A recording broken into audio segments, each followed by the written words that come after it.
Hello, all my friends, hello. Hello, all my friends, hello. I'm feeling real silly, so let's start the show. Well, here we go, here we go, here we go. There you go. Silliness from Tazzy. Welcome to Tazzy Reads Stuff, everybody. We're Tazzy, that's me, reads stuff. That's that stuff all around us, like that. We have a special guest. She's here all the time. Doesn't mean that she's just not a special guest. She's special to me. Miss Christie's here. Say hi, Miss Christie. Oh. Can people see my glove mark where the dirt? You need to wash your... Miss Christie, you're supposed to be washing your hands. Better. You're supposed to be washing your hands. I did wash my hands. But you're but supposed to wash... I need a shower. Look at this.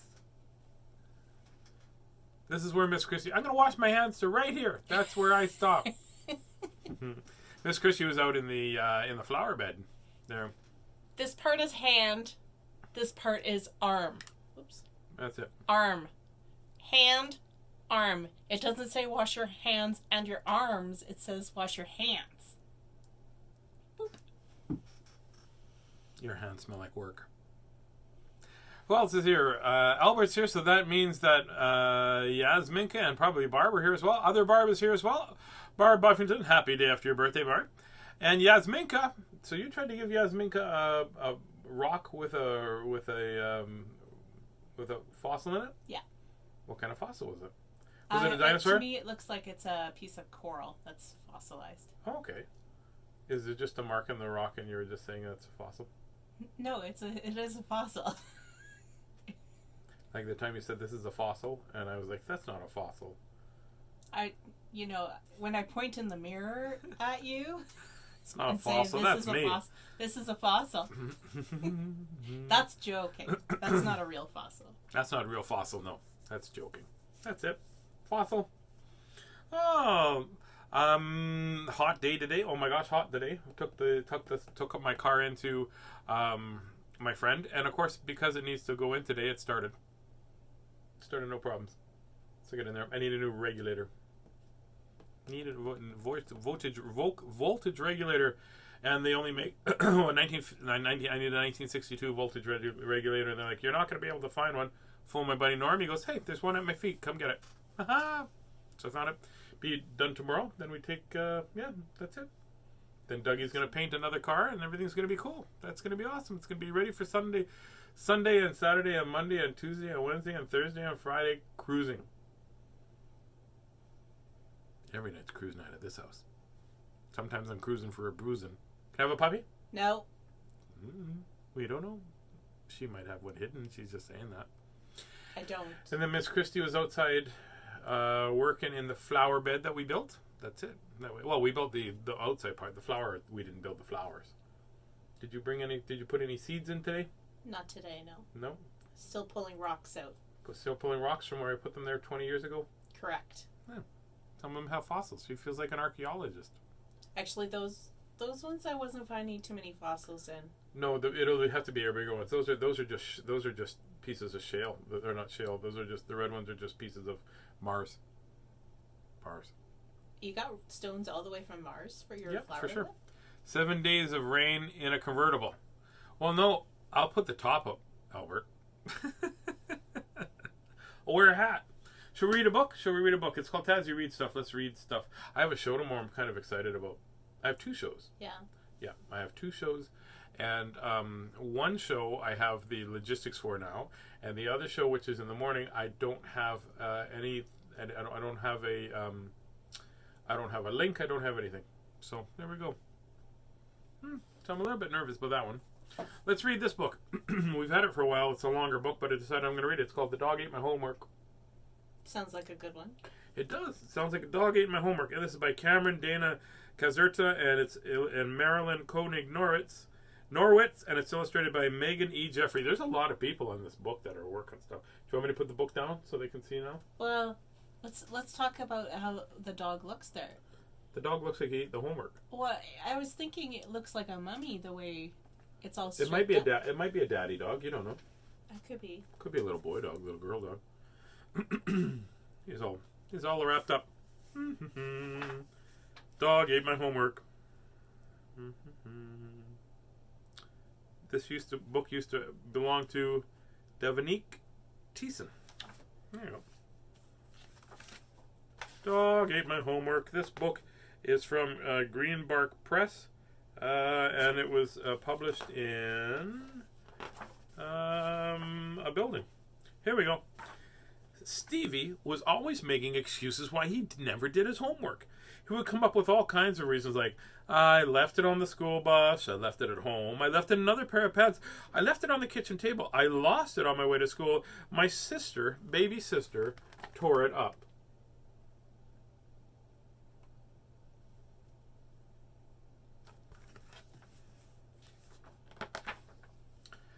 Needless to say, Stevie wasn't doing too well in school. As a matter of fact, he was failing. Both his teacher and his parents were tired of his lame excuses, especially the most absurd one of all, the dog ate my homework. This new excuse did not sit well with Sylvester, who happened to be the most lovable sheepdog, and also the name of a cat from the Looney Tunes. It's true that he did like to chew up paper, but he would never chew up Stevie's homework. Sylvester did not like being blamed for something he didn't do. He decided to teach Stevie a lesson. If the day ever came that Stevie really did do his homework, he would eat it. Stevie needed to learn a lesson the hard way. That's a stripy dog. He's a very stripy dog. Miss Clemens, Stevie's teacher, set up a conference with Stevie and his parents and advised them that he was going to have to stay back and not get promoted to 3rd grade. Enough was enough. Stevie, Miss Clemens said, we all know that you're a very smart boy, but you have to do your homework. Stevie promised I don't know why he had to do that voice. Stevie promised Mrs. Clemens and his parents that he would start doing his homework faithfully every day. Well, if you really mean that, I'll give you one more chance, said Mrs. Clemens. He's in the 2nd grade and he's getting so much homework? Wow. Yeah, homework's part of learning. That's right. Stevie did his homework and left it on his desk. The next morning when he woke up and glanced at his desk, he noticed that his homework was missing. How could it be? He was sure that he had left it right there, but now it was gone. No, he thought, no one will believe me. He searched all over the house, but he couldn't find it. Stevie was frantic, and for the first time he had done his homework, and it had disappeared. Uh-oh. Bum, bum, bum.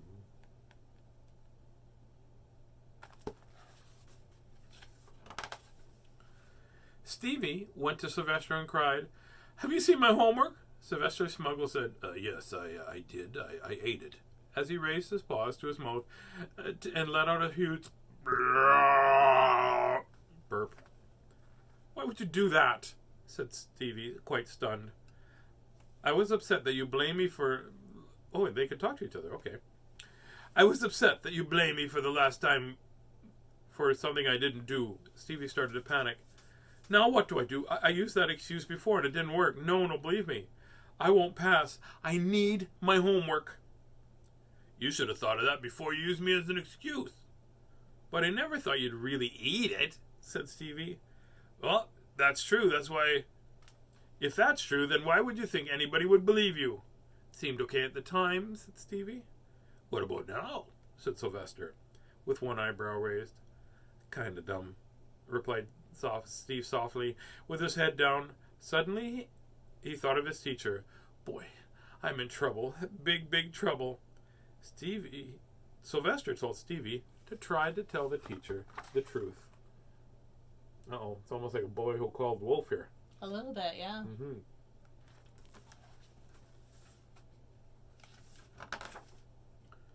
Stevie went to school, and Miss Clemens asked for everybody's homework. Stevie, where's yours? She asked. My dog ate it to teach me a lesson, he answered. Stevie, do you realize what this means? You're going to stay back. I told you, no more excuses. But it's not an excuse, Stevie cried.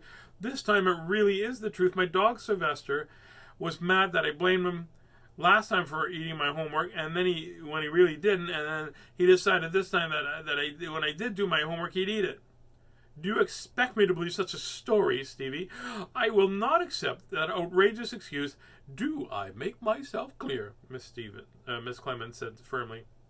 It's the truth, I swear, said Stevie. I'm sorry, Stevie. I can't believe a word that you say, Miss Clemens replied. Stevie could hear her mumble under his breath, Dog ate my homework. How hilarious. It was hard for me to read that because it's on green. His lying totally backfired. Yep. Stevie was very upset and went home crying. Sylvester, the teacher didn't believe me. What am I going to do now? Please help me. Oh, Sylvester, I really need your help. Sylvester thought for a moment. I have an idea, he said. What is it? Said Stevie. Sylvester smiled broadly. He really was so cute. Please tell me, Stevie begged. Okay, said Sylvester. I'll pretend that I'm sick so that your parents will have to take me to the dog hospital. Once I get there, they'll want to x-ray my stomach, and that way your parents will be able to see that you're telling the truth. We must hurry, though, because it won't stay in my stomach forever.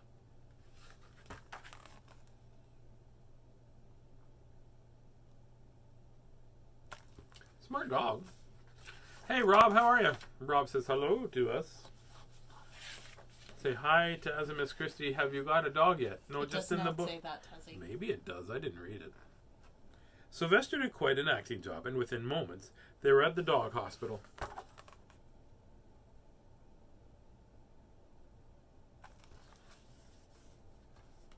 It's the shape of a bone.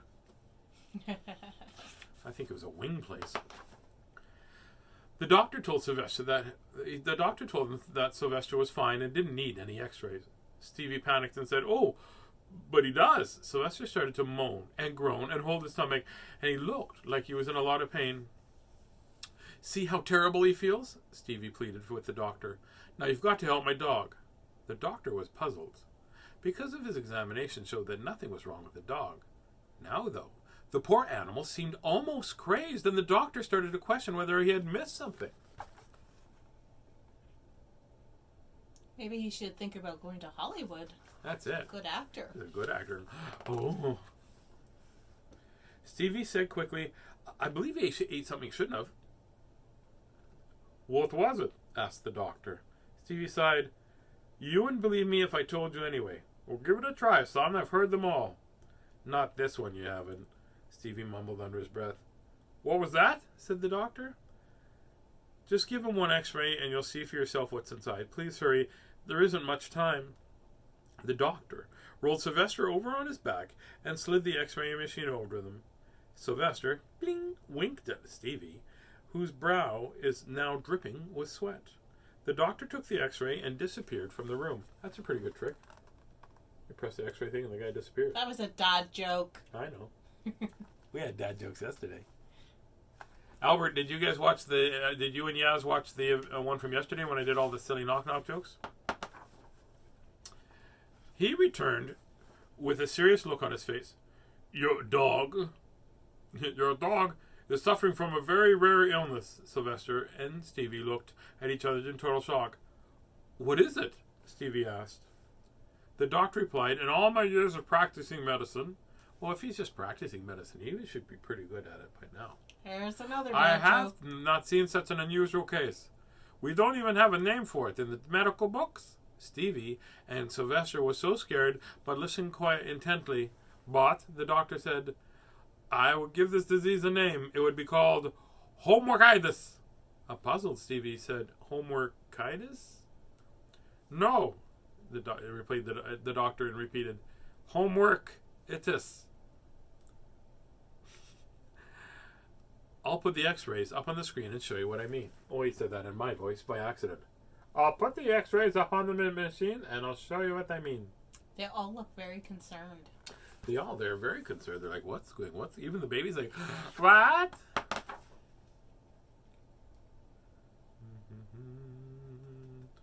Stevie spelling, Stevie history, Stevie science, Stevie math. They all had a big laugh, and Stevie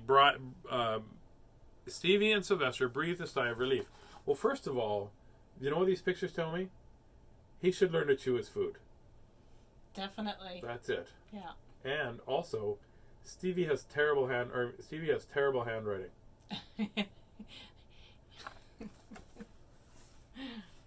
Just saying. Maybe those are the answers. I don't know. Stevie's parents contacted Mrs. Clemens, who arrived immediately at the hospital to grade the homework. She was finished. She said, "Sorry I didn't believe you, Stevie, but the story was so crazy it was hard to believe. Keep up the good work, and I'll be happy to send you to grade 3. Oh, he got A pluses and a K minus, or was that just an A? That's an A minus. There you go. Did very well. Hello, Sam and William. Good to see you, Sam and William. Stevie said gratefully, "Well, thank you, Miss Clemens, and thank you, Sylvester. I'll never blame you for anything again. Boy, I've really learned my lesson."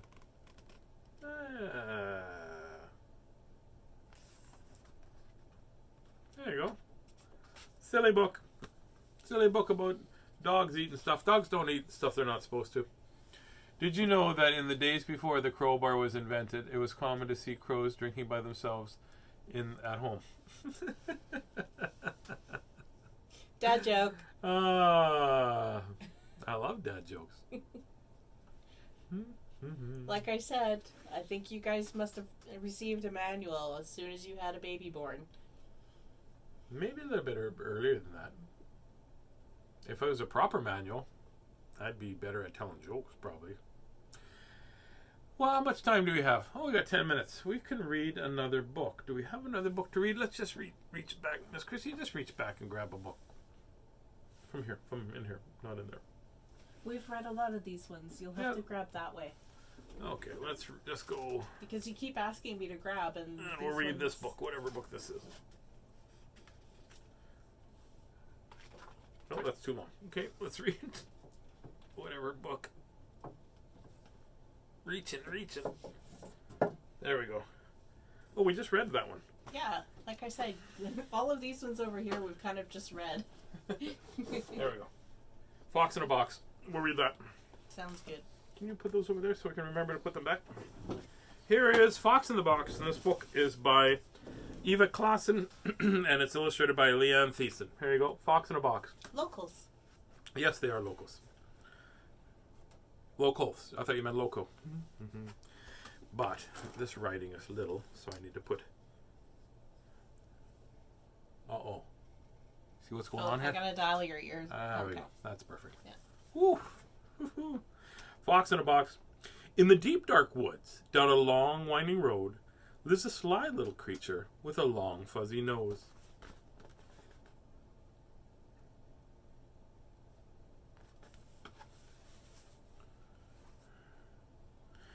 Black as night, square as can be, perched on a shelf and budging at the seams, is his box.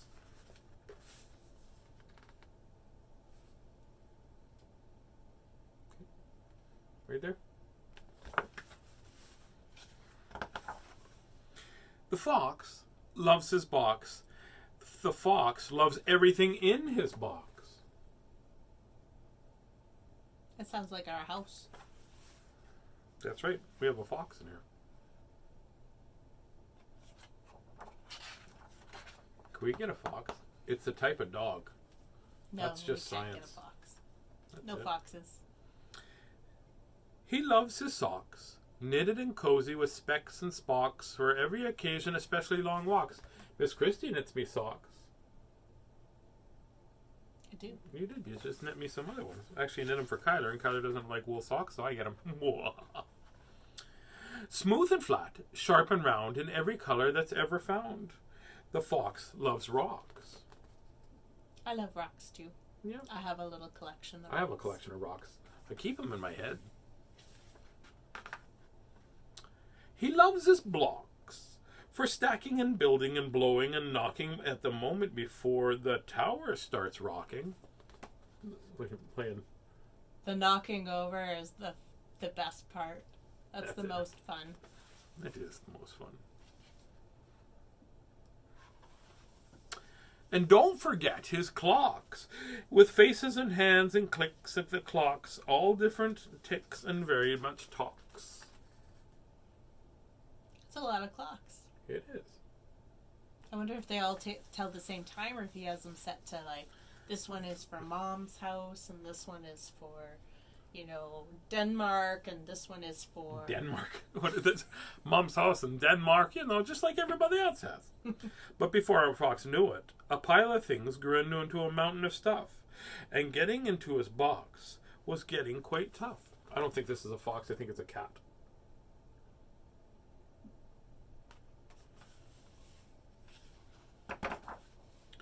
The fox had a brilliant idea. He'd give some of his things to his best friend Sophia.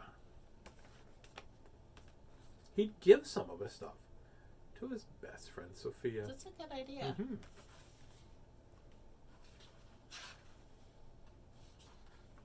Perhaps a clock. Fox knew she had none. Oh, that's cute. What a lovely picture that is, too. I love the art in this book. Mm-hmm. Blocks to bear, since he only had one, and the squirrels he figured could use his socks to make warm fuzzy mittens and perhaps a few smocks.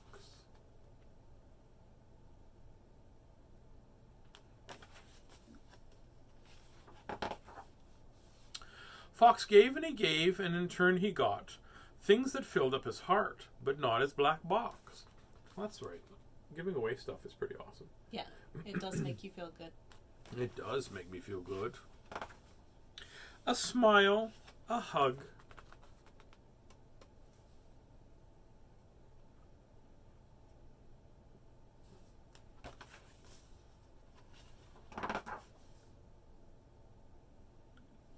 And tea with a friend. A thank you.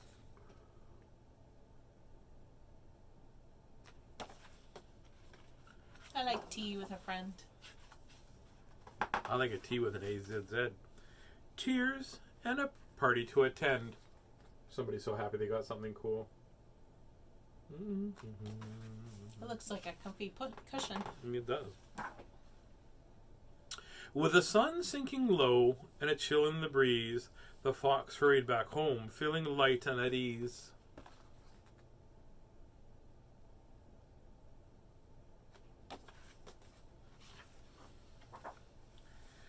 Fox loves his box, even more than before, because what happens when less, that's what happens when less.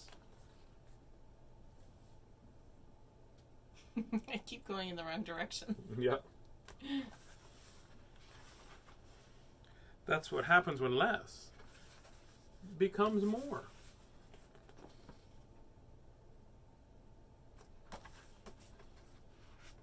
There you go. Fox in a Box. Local. Yep. She is from Eva Klassen. Is a writer, educator, and adventurer. When she isn't writing, you'll find her working with her master's degree in couples and family therapy, living in Winnipeg. And then Leanne Thiessen is an illustrator and owner of Paper Canoe, an art and stationery company. And I think that she's from here as well, from Manitoba as well. Correct. There you go. Boo-doo-boop, boo-doo-boop.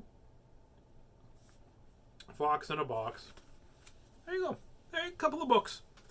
A couple of books about sharing. One about sharing and one about telling the truth. So there you go. To tell you the truth, sharing is good. That's what it is. Yeah. And now it is time for Miss Yasminka to go brush her teeth and Justin to say goodnight to me, because in a couple seconds he's going to write goodnight to Miss Christie, ABK. Yes, he will. He does that. I mean, that's how I know my show is over. Miss Christie, anything else to say?